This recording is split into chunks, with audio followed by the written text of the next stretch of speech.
Good evening, I'm Amna Nawaz. And I'm Jeff Bennett. On the NewsHour tonight, the FBI raids the home of John Bolton, President Trump's former national security advisor turned vocal critic. A famine is officially declared in northern Gaza, where over 500,000 people face imminent starvation. The great fear is that the statistics are actually worse. The reality on the ground is worse than the statistics suggest. And Federal Reserve Chair Jerome Powell hints at a long-awaited interest rate cut, even in what he calls an unusual job market.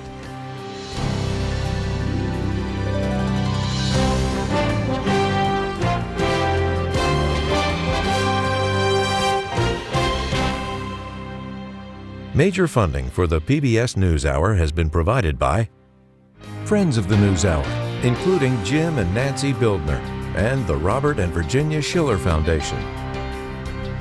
The Judy and Peter Bloom Kovler Foundation, upholding freedom by strengthening democracies at home and abroad.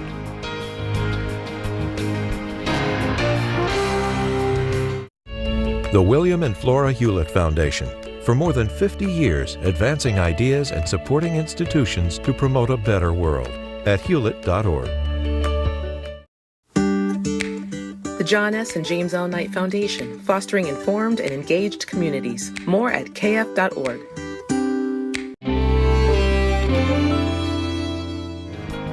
And with the ongoing support of these individuals and institutions.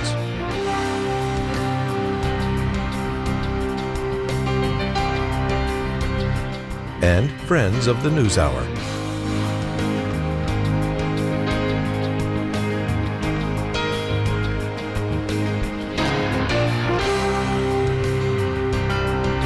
This program was made possible by the contributions to your PBS station from viewers like you. Thank you. Welcome to the NewsHour. Early this morning, FBI agents searched the Maryland home of John Bolton, the former national security advisor in President Trump's first administration. Agents were also seen entering a building in downtown Washington, D.C., where Bolton has an office. President Trump claimed he had no prior knowledge of the raid. I'm not a fan of John Bolton. I thought he was a sleazebag, actually. And he suffers major Trump derangement syndrome, but so do a lot of people, and they're not being affected by anything we do. I don't know anything about it. I just saw that. I'll find out about it. But if you believe the news, which I do, I guess his house was raided today, but my house was raided also. Since leaving the government in 2019, Bolton has become a sharp critic of President Trump, taking aim at his foreign policy and national security decisions. And within hours of taking office again in January, President Trump stripped Bolton of his classified security clearance. Joining us now to discuss these fast-moving developments is Josh Gerstein. He's the senior legal affairs reporter for Politico. Josh, welcome back to the NewsHour. Let's just start with what we know about these searches and what agents were looking for. We know there were two searches, as you said, one at Bolton's home in Bethesda and another at an office that he uses in downtown Washington, carried out by the FBI. The FBI itself has been pretty tight-lipped about what they were doing. They did confirm that they were at those two locations. They wouldn't say much more than that. However, there were reports that they were looking for classified information. And of all people, we got confirmation from Vice President J.D. Vance that this is in fact an investigation looking at the possibility that there were classified documents in those two locations. So that appears to be what they're looking for. It's not totally clear whether these would be the same classified documents that caused some consternation and litigation when Bolton was publishing a memoir shortly after he left the White House a few years ago, or if this relates to some other records, perhaps. And if I can ask you briefly, too, we know these searches have to be approved by a federal judge. These can't be unilaterally ordered by the FBI director or even the president. Do we know if that was the process in this case? We haven't seen the paperwork because it's sealed, but the FBI has said this was court authorized since one of the searches took place in Maryland and another in D.C. I think actually two judges or magistrate judges would have had to have been involved here, would have had to sign off on there being at least probable cause to believe that there is some kind of evidence of a crime at these two locations. But we should mention that Bolton has not been charged with anything at this point. You heard the way President Trump was talking about John Bolton. I just want to remind people about this relationship. Obviously, Bolton served under the first Trump administration. He was replacing H.R. McMaster in the role, who was replacing Michael Flynn in that role. Bolton then had his own chaotic exit in 2019 after some disagreement with President Trump. How would you describe the relationship since then? What's happened? It's been very stormy since he departed the White House, and I think it's fair to say that Bolton has become a more and more strident critic of Trump as time went on. There was even talk that Bolton considered running for president a few years ago in an attempt to deny the nomination to President Trump when he was going to run again. So there's no question that Bolton's feelings about Trump have turned very, very sharply negative, probably during the time he was serving in the White House and certainly thereafter. You know, that book that you'd mentioned Bolton wrote, he called the president unfit, Trump unfit to be president. He said his second term would be a retribution presidency. Is that what this is? Is this retribution being carried out? I mean, there's certainly reason to think that could be the case. Just in the clip we heard there of President Trump, while he said he wasn't aware of this, he mentioned that his house was raided. So that does make it sound like it's a tit for tat type situation. Part of what's so unusual about having figures like the vice president commenting on what this investigation is about is that it does tend to reinforce the notion that this could be being undertaken for some kind of political reason as opposed to a purely law enforcement reason.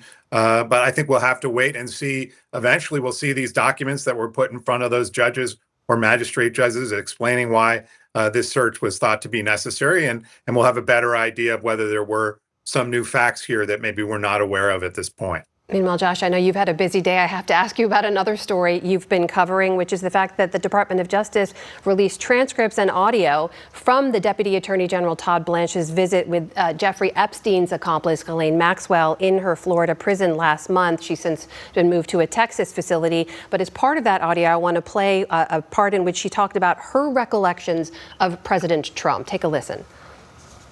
The president was never inappropriate with anybody. In the times that I was with him, he was a gentleman in all respects. And did you ever hear Mr. Epstein or anybody say that President Trump had done anything inappropriate with masseuses or with anybody in your world? Absolutely never, in any context. Josh, we should note she also told Blanche that she doesn't recall inappropriate behavior by President Clinton either. She was given limited immunity in these conversations with Blanche. But does anything in these transcripts, anything we've learned, does it change our understanding of the investigation or this highly unusual meeting between Blanche and Maxwell? Well, I don't think it changes it a lot. I think it was a fairly thorough interview. I think the problem people are going to point out with her story is that while she is denying that anything untoward went on with President Trump, as you mentioned, she's basically denying that anything untoward went on with anyone that ever interacted with Jeffrey Epstein. She's saying Epstein himself may have done some things that were improper or even illegal, but she didn't know. We appear to have lost our connection with Josh Gerstein. We thank you for his time. That was Josh Gerstein of Politico joining us tonight.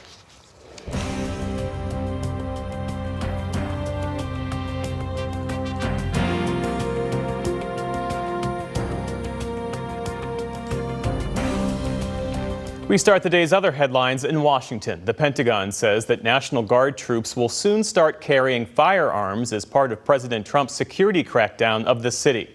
The new policy comes as nearly 2,000 National Guard members are currently stationed in the nation's capital. Just last week, the Pentagon said troops would not carry guns. Officials did not provide any reason for the change. In the Oval Office this afternoon, President Trump claimed the city's Democratic mayor had not done enough to keep Washington safe. Mayor Bowser better get her act straight or she won't be mayor very long because we'll take it over with the federal government, run it like it's supposed to be run.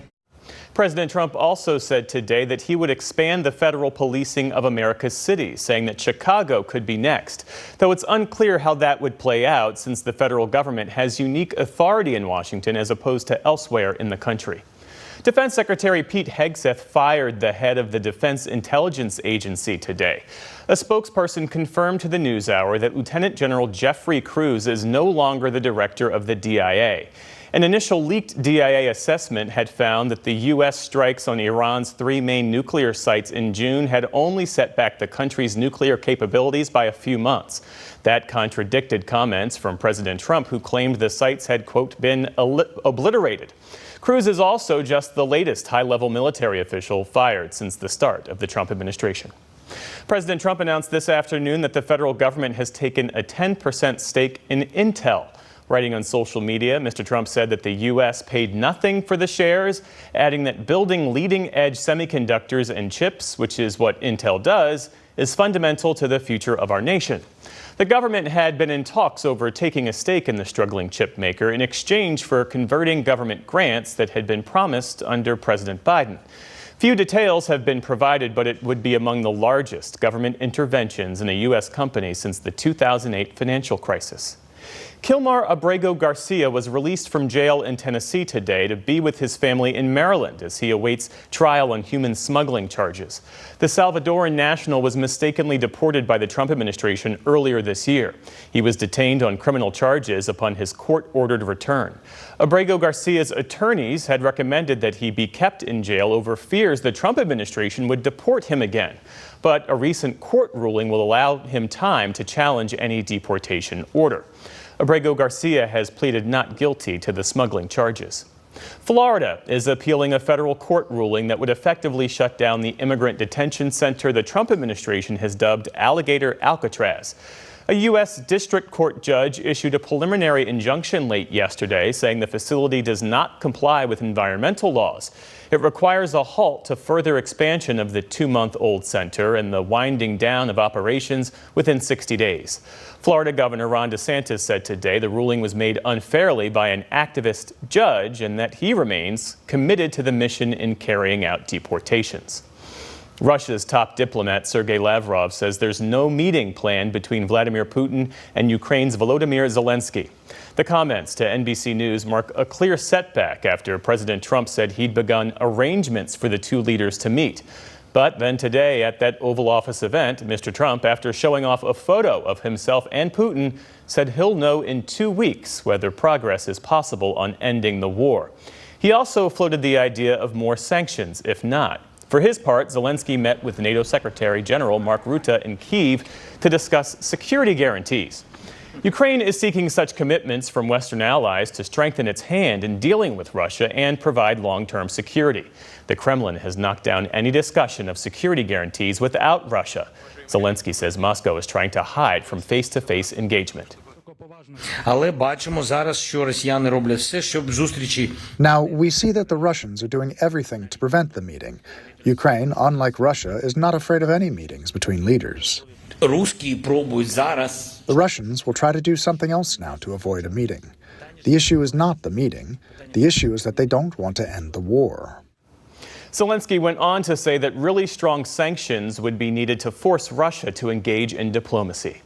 Canadian Prime Minister Mark Carney says his government will drop all its retaliatory tariffs on U.S. goods specifically covered under the United States-Mexico-Canada Trade Pact, or USMCA. The Trump administration recently did the same for Canadian goods that were compliant with the 2020 Free Trade Agreement. It marks a major thawing of trade tensions between the neighboring nations, though Canadian tariffs on U.S. steel, aluminum, and cars will remain for now. In a press conference today, Carney said today's actions will help to reset trade talks between the two countries. Canada and the United States have reestablished free trade for the vast majority of our goods. Canada currently has the best trade deal with the United States. And while it's different from what we had before, it is still better than that of any other country. A White House official called Carney's decision a welcome move by Canada and one that was long overdue. The USMCA itself is up for review next year. On Wall Street today, stocks surged after Fed Chair Jerome Powell hinted that interest rate cuts are coming.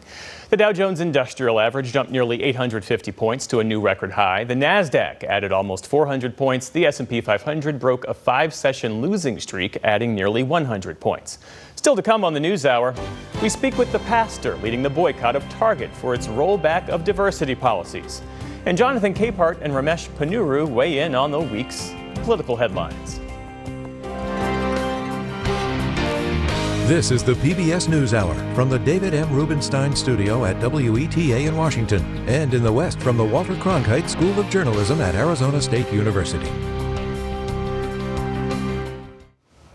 For the first time since the war in Gaza began, the international organization that monitors and categorizes hunger crises around the world has declared that parts of Gaza are in famine. The UN-backed group of international experts said today that 500,000 people in Gaza, 1/4 of the population, are facing, quote, catastrophic conditions characterized by starvation, destitution, and death. And they warned that famine would spread within weeks without a ceasefire and a massive infusion of humanitarian aid into Gaza. Nick Schifrin has more. The experts group is called the Integrated Food Security Phase Classification, or IPC, and it's concluded that after 22 months of war, the 500,000 people living around Gaza City face famine. You see that in purple stripes there. Just below that, in bright red, 1 million people around Deir al-Balah and Khan Yunis districts are one step below famine, meaning they face very high acute malnutrition. But the experts also said by next month, those areas would also be in famine too. North Gaza, you see at the top there, is in gray because the experts didn't have enough data, but warned conditions there were just as bad or worse. And Rafah along the Egypt border in the south is white because Rafah is, quote, depopulated. UN Emergency Relief Coordinator Tom Fletcher. It is a famine, the Gaza famine. It is a famine that we could have prevented if we had been allowed. Yet food stacks up at borders because of systematic obstruction by Israel. It is a famine within a few hundred meters of food. To discuss this more, we turn to David Miliband, President and CEO of the International Rescue Committee, which oversees humanitarian relief operations in more than 40 countries, as well as in Gaza. He's also the former Foreign Secretary of the United Kingdom. David Miliband, thanks very much. Welcome back to the NewsHour. The UN has been warning about famine conditions for a while now. How significant is it that the experts of the IPC have now officially declared famine? And what's unique about the IPC that gives it credibility? Well, today is a horrible milestone, marking a true moral and political scandal, because the IPC are a technical, technocratic, small c conservative body that are very careful in determining the question of famine. They've only declared 3 other famines in the whole of the 21st century, and they have to pass 3 very tough tests. Just to pick up the third test, 2 deaths per 10,000 people per day in Gaza means that 400 people a day are dying of starvation in Gaza.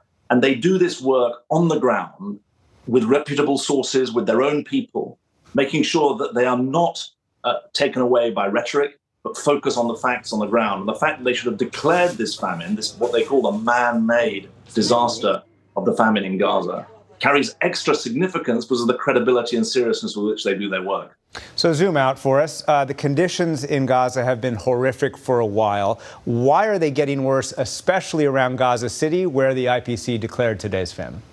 Well, I think there are simple reasons for explaining the dramatic deterioration. There is the tourniquet that has been applied to aid flows, the blockage on aid flows that was announced by Prime Minister Netanyahu in the middle of March has had its effect. And in the previous reports of the IPC, they've pointed to some of the dangers. Of course, the war is ongoing, so that adds to the problem. So even for those families that have some beans, they can't cook them because they don't have cooking oil. So the displacement that is associated with the ongoing fighting has contributed to that. The destruction of agricultural land is part of the story too. And of course, the great fear is that actually things are far worse than they seem in the report, because all of the evidence from the past is that the IPC reports are a lagging indicator, not a leading indicator. In the famine of 2011 in Somalia, 250,000 people were dead by the time that they declared famine. And so the great fear is that the statistics are actually worse. The reality on the ground is worse than the statistics suggest. And as I pointed out, the IPC said it didn't even have data enough for North Gaza to determine the levels of hunger there. You mentioned Israeli Prime Minister Benjamin Netanyahu. He released a statement today that called the report, quote, an outright lie. Israel does not have a policy of starvation. Israel has a policy of preventing starvation. Since the beginning of the war, Israel's enabled 2 million tons of aid to enter the Gaza Strip. And his statement goes on to accuse the IPC of ignoring Hamas's theft of humanitarian aid. What's your response to his statement? We take very seriously the need to make sure that aid reaches those who require it. And all of the evidence is that when the system of non-governmental organizations and the UN are allowed to do their work, they can reverse these trends. In the period of the ceasefire in January, February, and early March of this year, we saw that the way in which the aid was being delivered to the people who needed it, and it had an impact on the humanitarian conditions on the ground. Since the return to fighting in the middle of March and the application of the blockade on aid flows, we've seen the reversal. Month by month, things have got worse. Even our own staff, we have teams on the ground recruited locally. Even our own teams are suffering for lack of food and supplies. We as an organization have over 5 tons of nutritional support and medical supplies stuck on the wrong side of the border. And so the policy of the Israeli government is very clear. It's to restrict aid. And that has its consequence that you're seeing today. And just to be clear, those 5 tons that you say are stuck, quote, on the wrong side of the border, you believe Israel is blocking that aid from entering Gaza? Well, they're stuck in the line. There's no question about it at all. We know that there are enormous quantities of aid waiting to be allowed across, but they're not being allowed across. The only aid that's coming across is going to the so-called Gaza Humanitarian Foundation. What you need to know about them is that instead of having 400 distribution points, which is what the UN and NGO system had in the March-February period, there are 4 distribution points. And as you've reported on your show, around 1,200 people have been killed in the vicinity of those distribution points because of the crush, because of the shooting that's been happening there. So we have a well-proven system for mitigating the worst of war, but we're not allowing it to work in these circumstances. And finally, David Miliband, in the short time we have left, today's report also says that only a full-scale and sustained humanitarian aid program can prevent further loss of life. What is necessary right now to prevent more famine? Well, we need a ceasefire to get the aid in, to get the hostages out. That's obviously the immediate imperative. But opening the taps, which is what the report calls for, is absolutely vital. As soon as the aid is allowed in sufficient quantity, we'll be able to get on with our work. We have this well-proven system, and we're desperate for the Israeli authorities to allow us to show, again, how it can work well. David Miliband, President and CEO of the International Rescue Committee, thank you very much.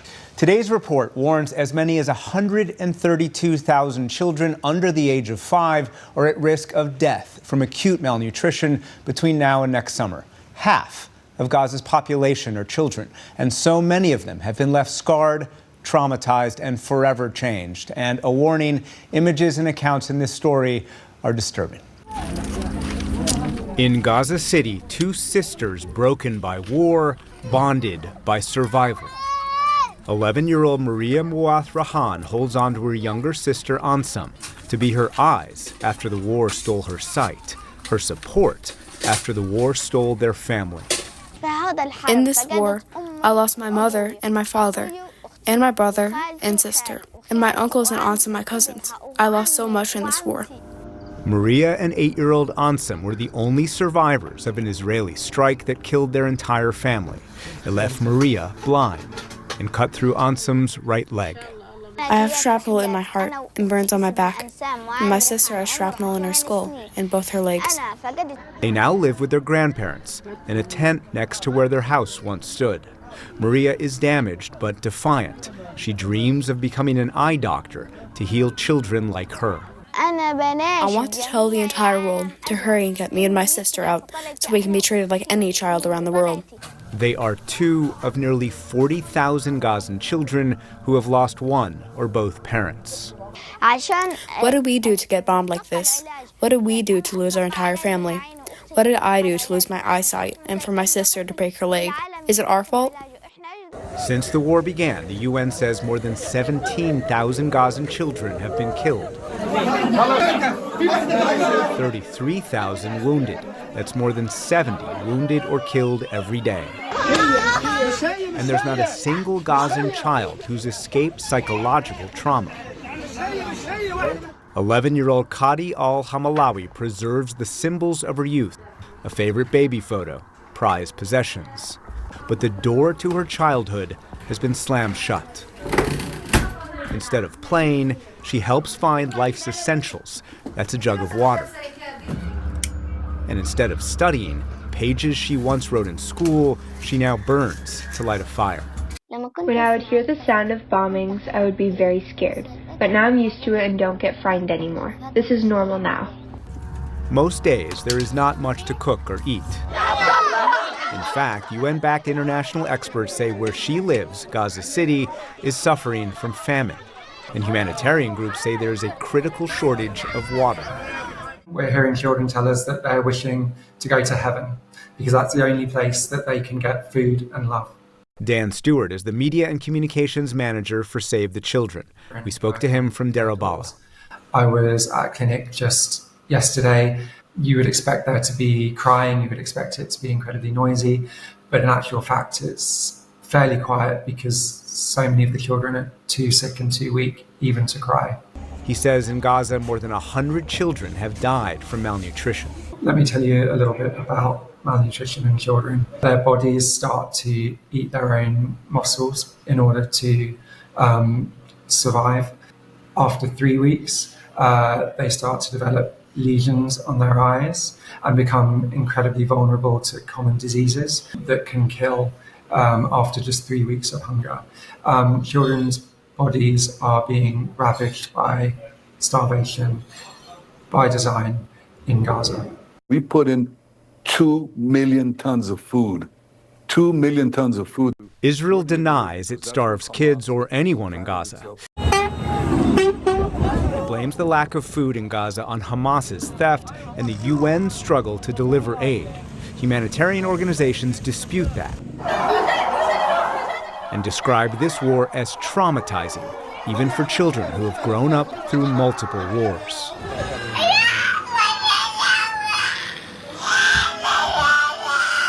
Well, yes, to be a child in Gaza at the moment is unimaginable. It means searching for loved ones in the rubble. It means going to bed with the sound of drones overhead, not knowing if you're going to wake up in the morning. For those who do survive this war, the psychological scars will last a lifetime. Lifetime psychological and physical scars, cutting short limbs and childhoods. Before I got injured, I used to go to school, learn, and play soccer with my classmates. But now, because I'm without a leg and an arm, I'm on a mattress all day and my family takes care of me. My life has changed. 11-year-old Samir Zakat can still smile, especially when he remembers his past life. A boy, a body, untouched by war. He thought he'd be safe at home. I was playing on my phone in my room, and suddenly a drone entered and blew up. I found myself in Shifa Hospital after 12 hours of surgery. I found that my arm and leg were cut off, and that I had a break in my skull. I was injured all over. Samir reflects a grim reality. UNICEF says per capita, Gaza is home to the world's largest number of child amputees. I had a dream that I got a prosthetic arm and leg, and I was running. I woke up happy because there's hope that I could travel and be like any other children around the world. But in Gaza today, the dreams are often nightmares. This week, a graduation ceremony in a makeshift school for Gaza's orphans. An entire generation scarred by loss. For the PBS NewsHour, I'm Nick Schifrin.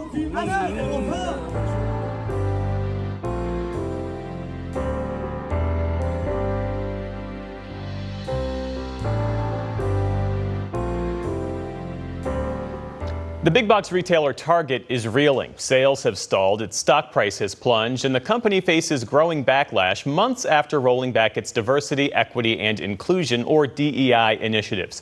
A boycott led by our next guest slowed store traffic nationwide and is among the factors that pushed longtime CEO Brian Cornell to step down after 11 years. Now, Target is scrambling to reset its image and strategy.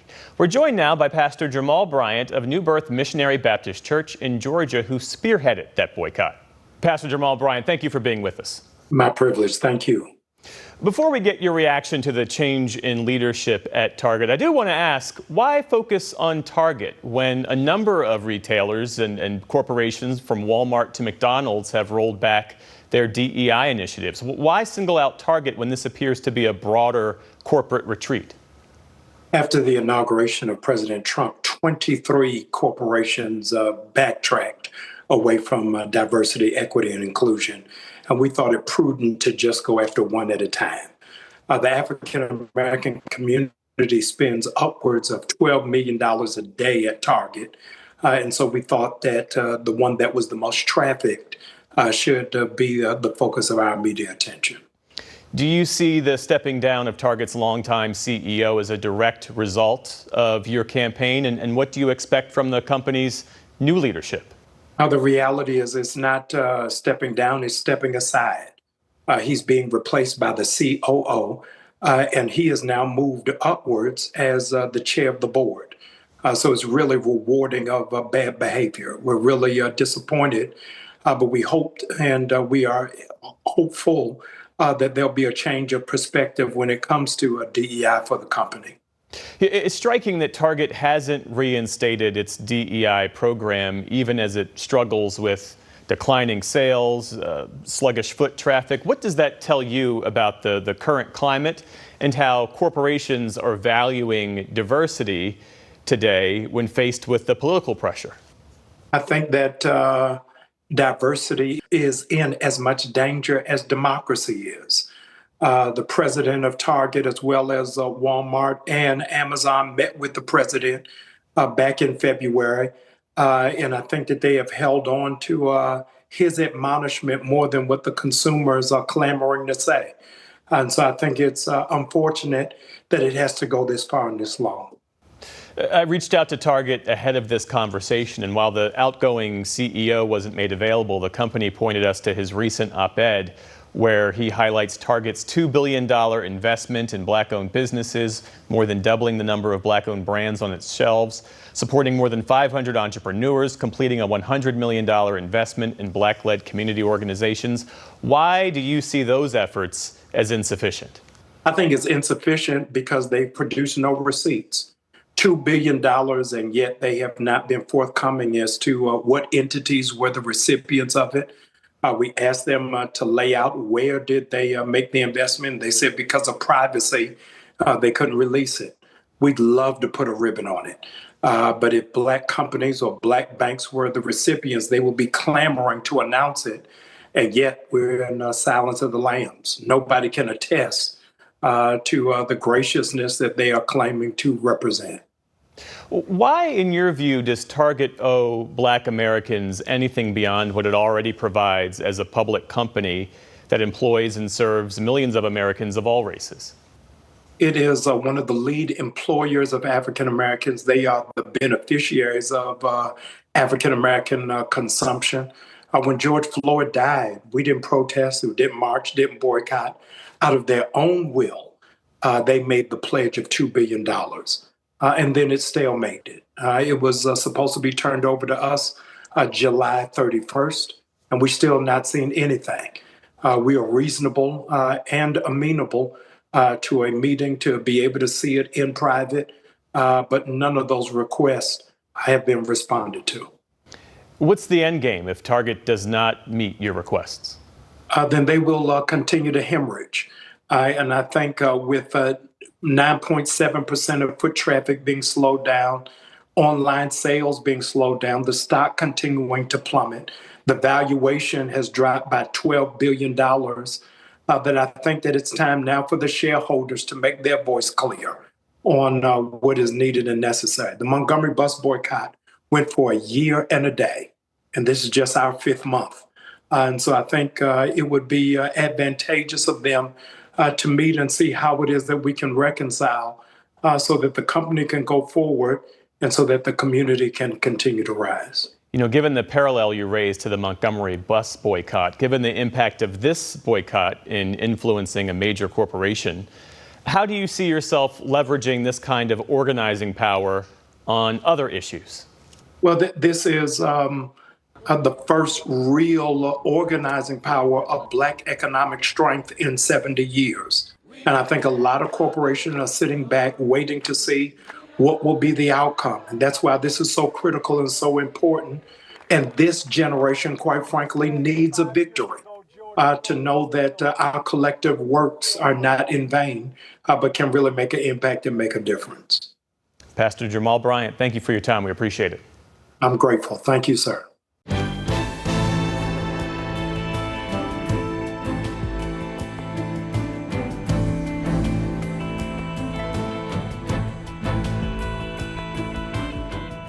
In a closely watched speech in Jackson Hole, Wyoming this morning, Federal Reserve Chairman Jerome Powell gave the strongest indication yet that the central bank will cut interest rates as soon as their next meeting in September. With inflation ticking up and the job market cooling down, Powell said the Fed was in a challenging situation, but warned about a potential slowdown in the labor market. Downside risks to employment are rising. And if those risks materialize, they can do so quickly in the form of sharply higher layoffs and rising unemployment. Despite intense pressure from the president, the Fed has kept its benchmark interest rate steady for 8 months, taking a wait-and-see approach to the impacts of Trump's tariff policy. But today, Powell acknowledged those price increases could be more of a one-time shift rather than a long-term risk. A reasonable base case is that the effects will be relatively short-lived, a one-time shift in the price level. Of course, one time does not mean all at once. It will continue to take time for tariff increases to work their way through supply chains and distribution networks. To help us understand the implications, we're joined now by Loretta Mester. She's an adjunct professor of finance at the University of Pennsylvania's Wharton School of Business and was president and CEO of the Federal Reserve Bank of Cleveland from 2014 to 2024. Loretta, welcome to the NewsHour. Thanks for joining us. Thanks for having me on. So let's just begin with your reaction to Chair Powell's speech. Is that about as close as a Fed chair will come to saying that there will be a rate cut at the next meeting? I thought it was very clear that he is open to cutting rates in September. His view is that policy is still modestly restrictive, meaning that it's putting some downward pressure on inflation, and that the risk on the labor side, of course, the Fed has a dual mandate, maximum employment and inflation. His view of the risks on the labor side, that maximum employment mandate have gone up. In terms of higher downside risks to that. So with bigger risks there, I think they're open to cutting. I don't think he laid out a case for a big cut in September or necessarily a whole series of cuts coming after that. But I do think that he was open to cutting rates in September, really thinking about it as insurance against those downside risk in the labor market. Where do you see the language that indicated we shouldn't plan for additional rate cuts, a series of rate cuts after September potentially? Was that more around the uncertainty of long-term policy around tariffs and the impact of other regulatory policies? Yeah, I mean, I think he did two things. One, he laid out why we are going to see higher inflation readings in coming months. And while he basically laid out a case for while there'll be a one-of increase in the price level, he also was very clear that it's up to the Fed to make sure those one-time increases from the tariffs on inflation don't become a more lasting inflation problem. And then he also said that the labor market was still in a relatively balanced place, and that allows them sort of to be very careful with policy going forward. And when a chair says careful, I think that means it's not necessarily the start of a large, necessarily every meeting kind of cutting situation. It's going to be looking at the data that comes in before every meeting and making a determination based on what their evaluation of where the economy is and where it's going, meeting by meeting. As you know, the president has long been calling for a rate cut. He's been critical of Chair Powell. He was asked about the speech today in the Oval Office, and he insisted that Powell was, quote, too late on rate cuts. Loretta, given the revisions that we did see on the job numbers last month and Chair Powell's warning today about some of the downside risks ahead, does the president have a point here? I don't think they were too late on getting to a place where they can cut. Remember, they did bring rates down last fall. And so policy has moved. Then when the tariff effects were, put on, and they're on and off tariff impacts and what will happen with inflation readings, I think they were right to really take a step back from those cuts and say, we've got to be very cognizant of what's going to happen to inflation, not just today, but where it's going. And the labor market until the last reading was quite strong. And we still haven't seen an increase in the unemployment rate. That's because the supply of labor is also coming down, even though firms' demand for labor is coming down. So the labor market is in balance, and the chair in his speech pointed out, but it's a curious balance because it's quite unusual to have both the supply and demand coming down in tandem, so you don't get that change in the unemployment rate. Loretta, I need to ask you as well about, in addition to the fact that the president has been critical of Chair Powell, he's also added Fed Governor Lisa Cook to his sights. She was appointed by Joe Biden. A Trump administration housing official has accused her of mortgage fraud. So the president has said, even today, that he would fire her if she doesn't resign. What do you make of these allegations and also this push from the president to oust Lisa Cook? Well, I think it's a continual pressure on the Fed because he wants to influence Federal Reserve policy. And he's been doing similar kinds of pressure on Chair Powell to lower rates. Now he's trying to find, I think, information on other policymakers, other governors, so that he can take action there. But this has been very persistent. And the vitriol and language is something that we haven't experienced before. And it's unfortunate, I think, because what we have learned over time, and not just in the United States, but across countries, is that you really want the central bank to make monetary policy really focused on the goals that the government has given them and not really focus on anything other than those goals and making policy appropriately to try to achieve those longer term goals. Loretta Mester, former head of the Federal Reserve Bank of Cleveland, thank you so much for joining us. Thank you.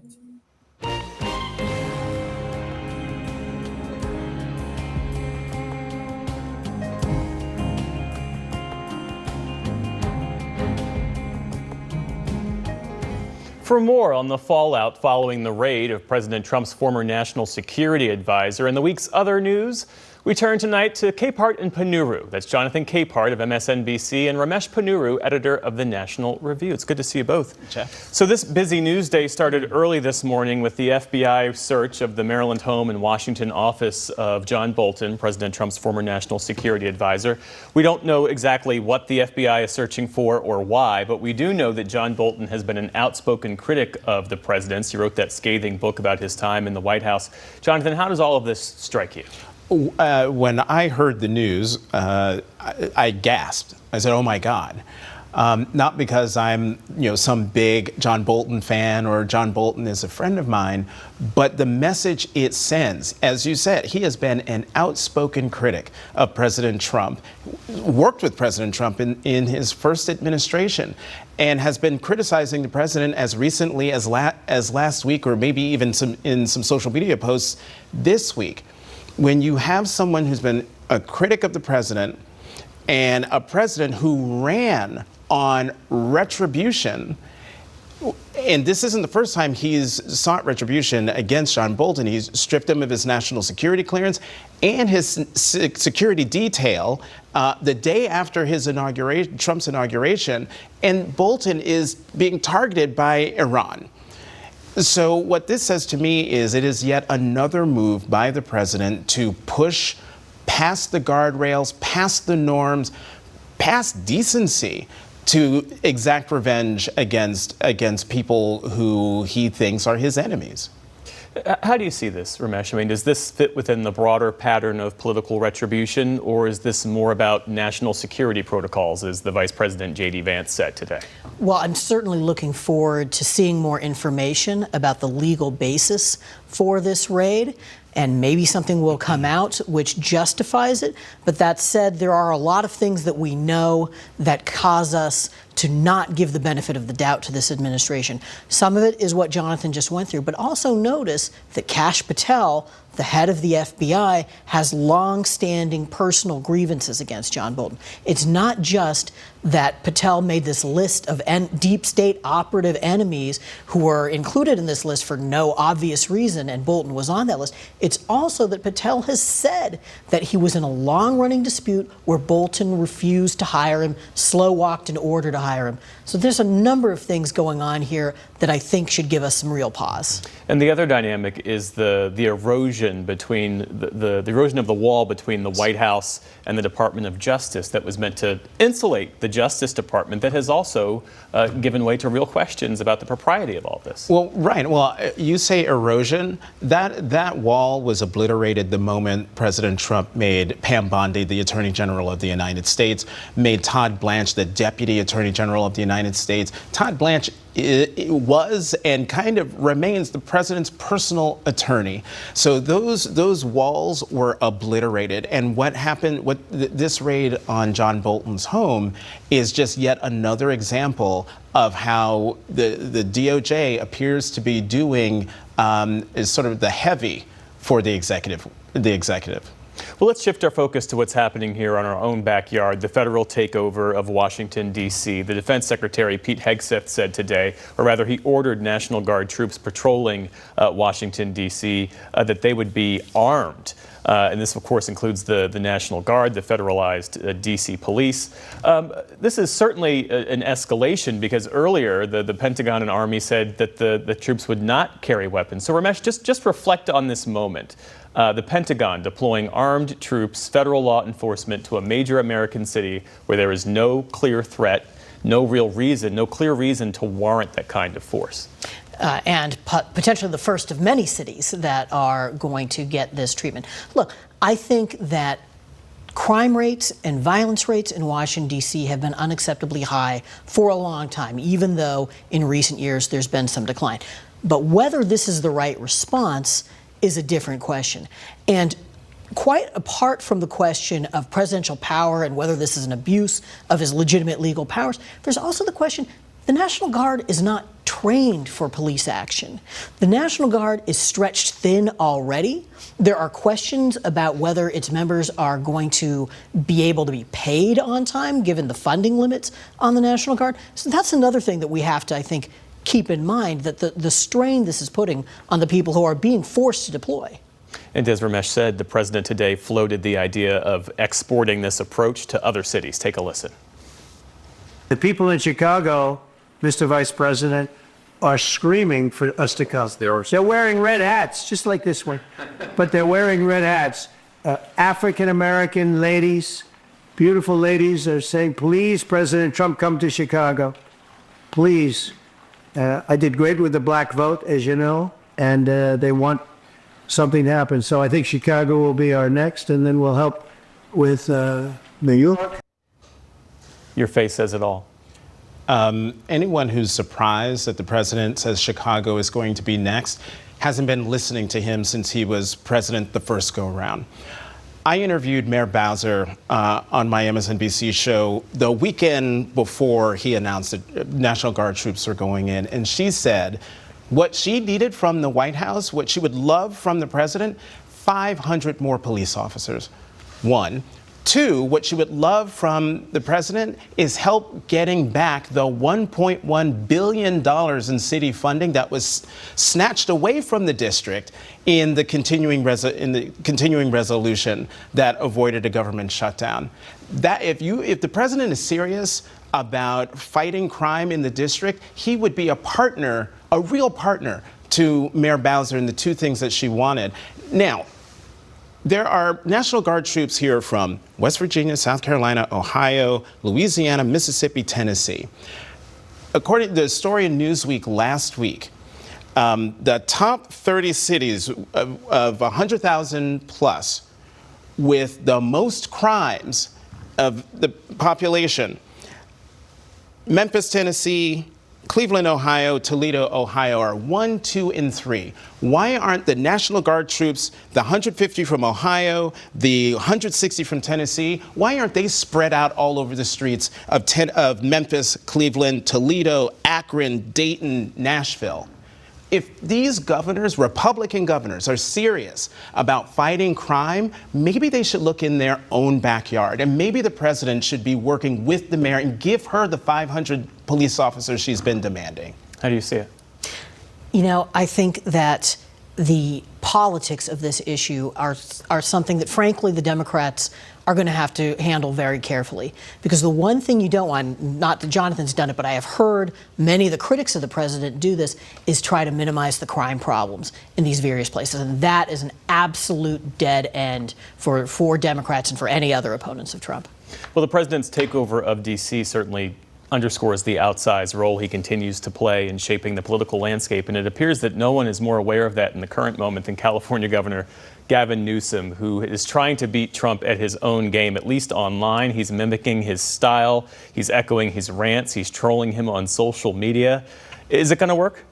I think it's going to, it is working, I think, simply because this is not new for Governor Newsom. Governor Newsom has been the one Democratic governor who has gone on Fox News and has gone toe-to-toe with Fox World, has gone toe-to-toe with Governor DeSantis in Florida. He has shown he is not afraid to do battle with these folks. And I saw a press conference he did where some reporter asked him, you know, well, why are you doing this? Is this unseemly? Something like that. And he said, why are you mimicking the president? And his answer was basically, I'm just copying him. If you have a problem with what I'm doing, perhaps you should change your focus and talk to him about why he's doing the things that he's doing. I applaud Governor Newsom for what he's doing, not just because he is taking the fight directly to the president, but he is giving voice to a big frustration among Democrats that why aren't Democrats fighting back against this president? And you have got a governor who's actually doing it. You know, you asked whether this is working. And the question begs a further question, or raises a further question, which is, what's it designed to do? And I think what it's designed to do is help Newsom get the Democratic nomination, or at least position himself so that he's in contention for the 2028 Democratic presidential nomination. And that, I think, is by giving voice to these Democrats who say the party's not taking on Trump. Do swing voters, the people who are actually going to decide the general election in 2028, are they going to pay attention to this kind of thing? Are they going to be impressed by it? The people who Democrats have been losing for years because they don't think that they care about their concerns or responsive to their interests, are they going to be impressed by it? I don't think so, but that's not the group of people that Newsom needs right now. Newsom needs to crowd out other potential Democratic candidates for 2028. What about Jonathan's point that in many ways Newsom's approach is holding up a mirror to MAGA world? You know, I think that's correct. I mean, I think that we have gotten used to a style of communication from this president that is subliterate and that is frequently crude. Of course, Trump isn't going to be on the ballot, at least he's not supposed to be on the ballot in 2028. Look, I think that Newsom is making his point and having his fun. I do think he's going to need to move on to something else before too long. Not everything is about politics, and not everything is about 2028. We still have to get to 2026. And you know, we can focus on Gavin Newsom and his social media posts and mimicking the president. But we should also pay attention to the other thing he's been doing this week, and that is making the moves to counter what happened in Texas in the congressional redistricting that is going on at the behest of the president of the United States, who is trying to steal the 2026 midterm elections. So as much as I would love to play 2028 prognostication, I'm more concerned about whether we are actually going to have a 2026 midterm election. We will. From your lips. Jonathan Capehart, Ramesh Ponnuru, our thanks to you both. Thanks, Jeff.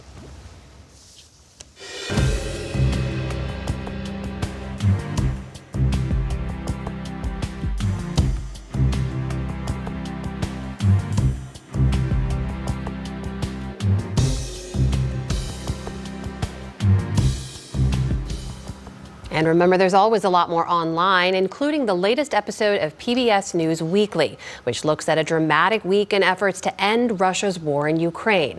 That is on our YouTube page. And be sure to watch Washington Week with The Atlantic tonight on PBS. Jeffrey Goldberg and his panel discuss President Trump's efforts to end Russia's war with Ukraine. And watch PBS News Weekend tomorrow for a look at how scientists in Iceland assess glacial melting, which could trigger more explosive volcanic eruptions. And that is the NewsHour for tonight. I'm Amna Nawaz. And I'm Jeff Bennett. For all of us here at the PBS NewsHour, thanks for spending part of your evening with us, and have a great weekend.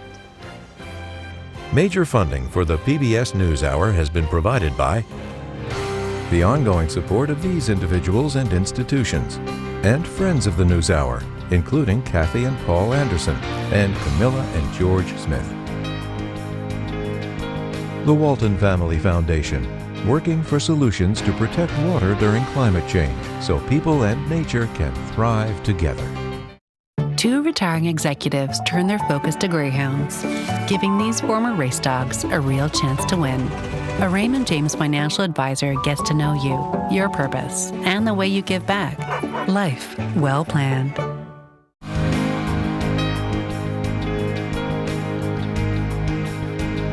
And with the ongoing support of these individuals and institutions.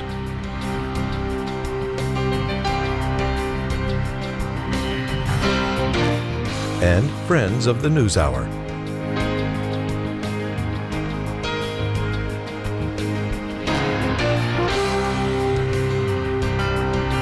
This program was made possible by the contributions to your PBS station from viewers like you. Thank you.